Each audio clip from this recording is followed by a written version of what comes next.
안녕 친구들! 수학 글쓰기 마법사 맘쌤이에요. 지난 시간 미션 모두 성공했나요? 일단 수학 일기 한 편을 완성했다면 그것만으로도 정말 잘했어요. 점점 쓰다 보면 더 좋은 일기가 완성될 거니까 가급적이면 자주 쓰는 습관을 들이면 좋답니다. 이번 시간에는 수학 독서 감상문 쓰기에 대해 알아볼 거예요. 친구들, 독서 감상문은 어떤 글이죠? 네, 책을 읽은 뒤 느낀 점이나 배운 점을 쓰는 글이지요. 그냥 재미있었다 하고 끝나는 게 아니라 책 속 내용 중에 기억에 남는 부분과 그 이유, 그리고 그걸 읽고 내가 어떻게 느꼈는지 정리하는 글이랍니다. 그럼 수학 독서 감상문은 뭘까요? 수학 독서 감상문은 수학 이야기가 들어있는 책을 읽고 재미있었던 부분이나 새롭게 알게 된 수학 개념, 그리고 책에 대한 내 생각을 정리한 글이에요. 보통 독서 감상문과 차이가 있다면 수학 이야기가 들어있는 책을 읽어야 한다는 것이고, 글을 쓰는 구조는 같다고 생각하면 돼요. 아, 독서 감상문은 너무 쓰기 어렵다고요? 자, 이렇게 생각해 볼까요? 독서 감상문은 그냥 숙제가 아니라 여러분이 책 속 모험의 주인공이 되어 한마디 한다고 생각해 보세요. 마치 개인 클리어하고 공략 리뷰를 쓰는 것처럼 책 속의 숨은 비밀을 친구만의 말로 풀어낼 수 있는 거예요. 여러분이 좋아하는 부분만 골라서 이 장면은 진짜 멋졌다 하고 자랑하는 글이라고 생각해 보세요. 그리고 마지막에 여러분의 생각을 적으면 그건 세상에 단 하나뿐인 특별한 기록이 될 거예요. 그럼 수학 독서 감상문을 쓰면 어떤 점이 좋을까요? 첫째, 기억력이 쑥쑥 자라게 돼요. 우리가 좋은 책을 한 권 읽었다고 생각해 볼까요? 책을 읽는 순간에는 새로운 지식이나 감동을 느끼지만 무엇을 느끼고 배웠는지 글로 남기지 않으면 금세 잊어버리지요. 수학책을 읽고 글로 적다 보면 머릿속에 저장 버튼을 꾹 누르는 것처럼 오래 기억하게 돼요. 나중에 수학 문제를 풀 때 책 속에서 봤던 장면이 자동으로 떠오르는 것 같은 신기한 경험을 할 수 있을 거예요. 둘째, 생각 정리가 쉬워져요. 독서 감상문을 쓰면 머릿속에서 막 섞여 있던 생각을 차근차근 정리할 수 있어요. 글을 쓰다 보면 아, 이게 이렇게 연결되는구나 하고 머릿속 퍼즐이 착착 맞는 경험을 하게 될 거예요. 복잡했던 수학 개념이 정리돼서 말을 할 때나 쓸 때 훨씬 더 자신감이 생길 거예요. 셋째, 글쓰기 실력이 쑥쑥 자라게 돼요. 감상문을 쓰는 건 글쓰기 연습이 되거든요. 책 내용을 바탕으로 문장을 만들다 보면 어휘도 늘고 문장도 매끄러워진답니다. 마치 글쓰기 게임에서 경험치가 쌓여 어느새 글쓰기 고수가 되어 있는 기분을 느끼게 될 거예요. 처음에는 좋았다만 썼는데 자주 쓰다 보면 마음이 따뜻해졌다, 흥미진진했다처럼 다양한 표현을 쓰게 된답니다. 자, 그럼 수학 독서 감상문을 쓰기 위해서 먼저 좋은 책을 골라 읽어야겠죠? 그런데 어떤 책을 읽어야 하는지 몰라서 망설이는 친구들이 있다면 부모님과 가까운 도서관이나 서점에 가서 수학과 관련된 동화나 그림책을 먼저 찾아보는 것을 추천해요. 보통 도서관이나 서점에 가면 수학, 과학과 관련된 책이 한 곳에 모여 있기 때문에 수학 동화책을 찾기 쉽답니다. 만약 어떤 책이 적합할지 고민이 된다면 선생님이 정리해준 학년별로 읽으면 좋을 수학도서 추천 리스트를 참고해 보아도 좋고, 집에 있는 수학동화 전집을 활용해도 좋답니다. 그럼 수학독서 감상문은 어떻게 써야 할까요? 앞에서 이야기한 것처럼 수학동화나 그림책을 읽고 재미있었던 부분, 새롭게 알게 된 수학 개념, 그리고 책을 통해 무엇을 느끼고 생각했는지를 정리해 보는 건데요. 여기에서 가장 핵심은 느낌과 생각이 들어가야 진짜 나만의 독서 감상문이라고 할 수 있다는 거예요. 그런데 머릿속 생각을 바로 빈칸에 적으려고 하면 생각보다 쉽지는 않겠죠? 그럴 때는 글을 먼저 쓰기보다는 부모님과 대화를 먼저 나눠보세요. 책을 다 읽고 바로 쓰려고 하면 막막할 수 있지만 이야기를 하다 보면 생각이 정리되고 쓸거리도 금방 떠오르게 될 거예요. 그리고 글을 쓸 때 무조건 독서 감상문 한 장을 가득 채워야 한다고 생각하지 말고 처음에는 한 줄 쓰기부터 시작해도 돼요. 책에서 가장 인상 깊었던 부분을 딱 한 줄로만 써보는 거예요. 그 한 줄을 바탕으로 조금씩 내용을 덧붙이면 완성도가 올라갈 거예요. 마지막으로 추천할 방법은 그림을 그려보아도 좋아요. 친구들 중에 글보다 그림 그리는 게 더 편하다면 책 속의 장면이나 느낀 점을 먼저 그림으로 표현해 보세요. 그림을 보면서 왜 이 장면을 이렇게 그렸지 하고 설명하다 보면 글감이 자연스럽게 생길 거예요. 자, 그럼 글쓰기 마법 도구 수학 독후감 그래픽 조직자를 살펴보면서 전체 구성을 알아볼까요? 독서 감상문에는 어떤 내용이 들어갈까요?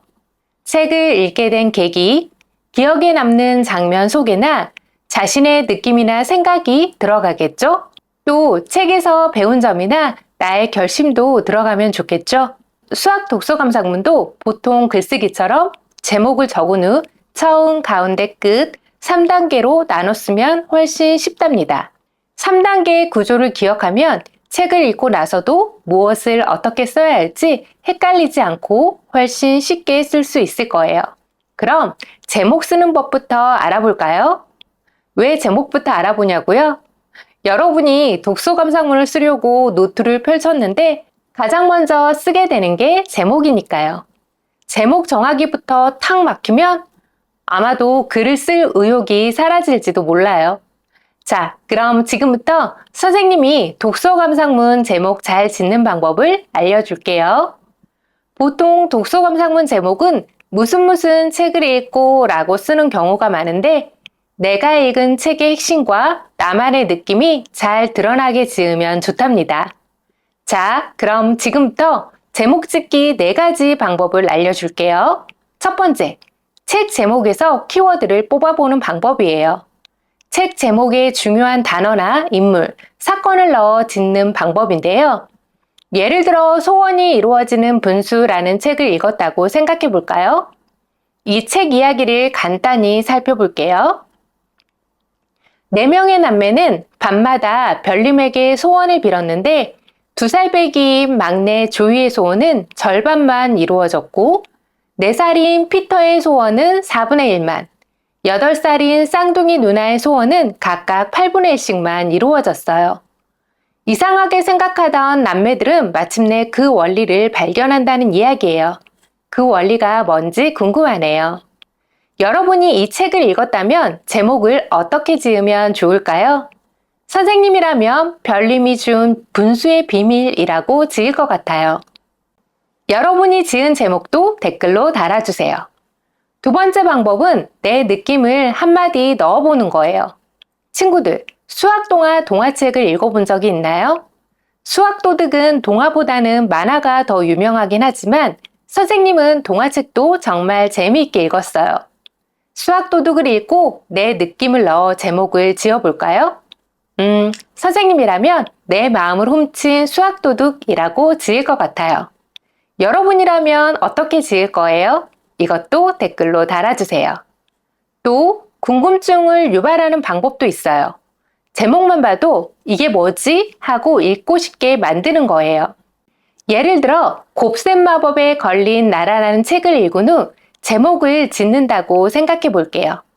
이 이야기는 난쟁이의 못된 마법에 걸려 왕의 코가 6개로 늘어나고 8명의 신하들이 감쪽같이 없어지자 피터 왕자가 마법 지팡이를 사용하는 원리인 분수와 곱셈을 익히면서 모든 것을 제자리로 돌려놓는다는 이야기예요. 선생님이라면 곱셈 마법 지팡이의 비밀 이렇게 지을 것 같아요. 그러면 읽는 사람이 마법 지팡이의 비밀이 뭔지 궁금해서 더 몰입할 것 같아요. 마지막으로 비유나 상상을 더하는 방법인데요. 책 내용을 재미있게 표현하면 좋답니다. 입체도용으로 수화강이 된 앨리스라는 책을 읽었다면 어떤 제목이 좋을까요? 이 책은 이상한 나라의 앨리스 속 주인공인 앨리스가 등장하는 재미있는 스토리텔링 동화예요. 직육면체 입체도형에 관한 학습을 담은 내용인데요.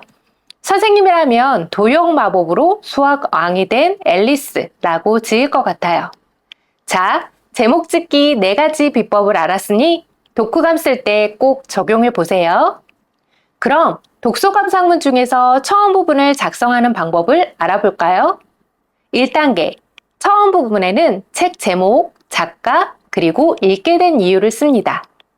독서 감상문 첫 부분에 책 제목과 작가를 쓰는 이유는 내가 어떤 책을 읽고 느낀 점을 쓰는 건지 읽는 사람이 바로 알 수 있게 하기 위해서예요. 친구에게 나 어제 영화 봤어 라고 하면 친구가 무슨 영화? 라고 물어보는 것처럼 독서 감상문을 읽는 사람도 어떤 책인지 궁금하거든요.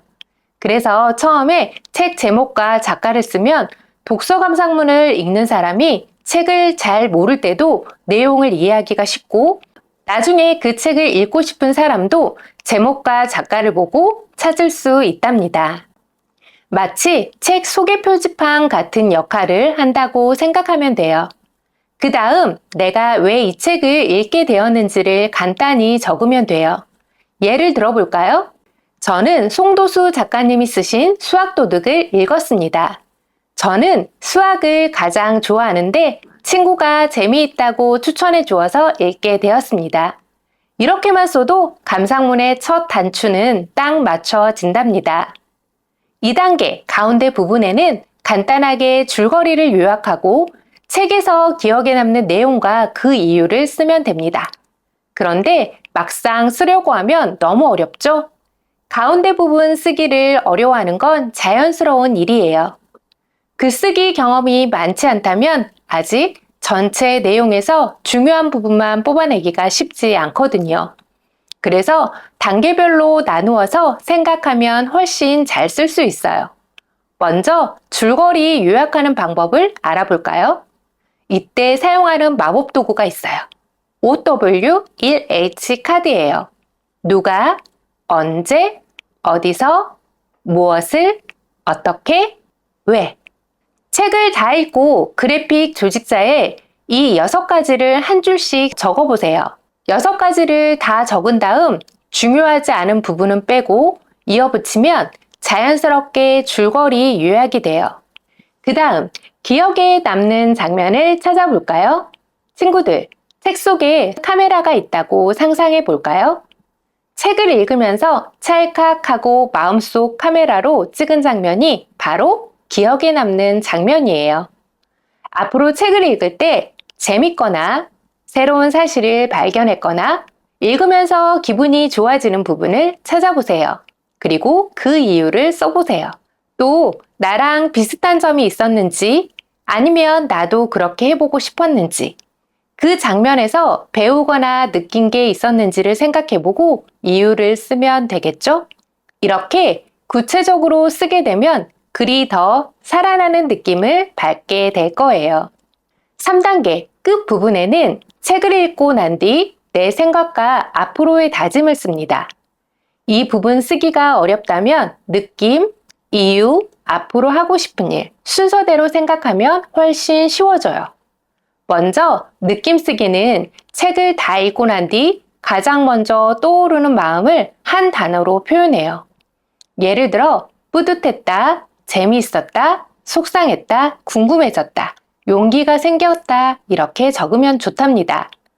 그리고 나서 이유를 덧붙이는데 왜 그런 기분이 들었는지 구체적으로 쓰면 돼요. 예를 들어 주인공이 포기하지 않은 부분이 인상적이었다면 주인공이 포기하지 않고 끝까지 노력하는 모습이 멋졌기 때문입니다 라고 쓰면 돼요.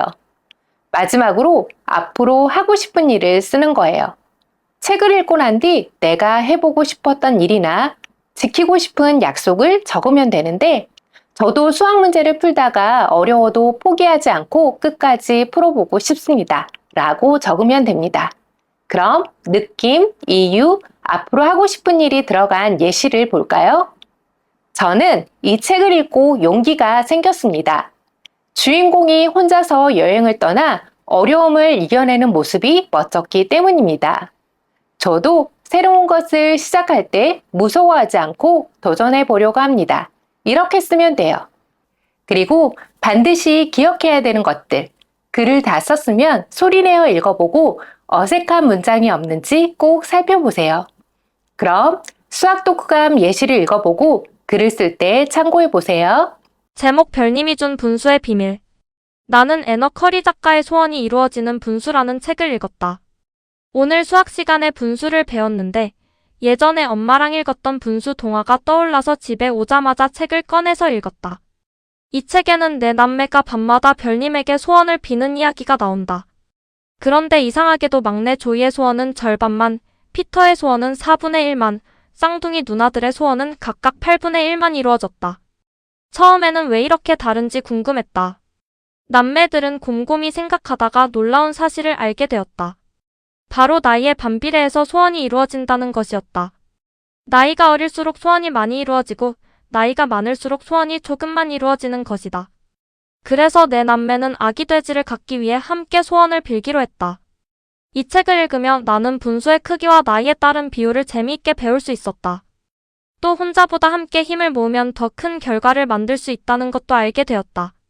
나도 친구들과 힘을 모아 무언가를 이룬 적이 있다.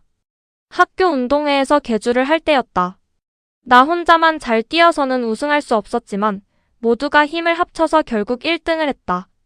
이 책은 수학과 우정, 협력이 한꺼번에 들어있어서 더 재미있었다. 다음에도 이렇게 수학이 숨어있는 동화를 또 읽고 싶다. 어때요? 잘 썼나요? 이번 주 미션은 여러분이 가장 재미있게 읽은 수학 동화를 읽고 수학 독서 감상문 한 편을 완성하는 거예요. 친구들이 어떤 책을 선택할지 벌써부터 기대가 되네요. 여기 첨부 파일을 출력해서 수학 독서 감상문을 꼭 써보세요. 화이팅!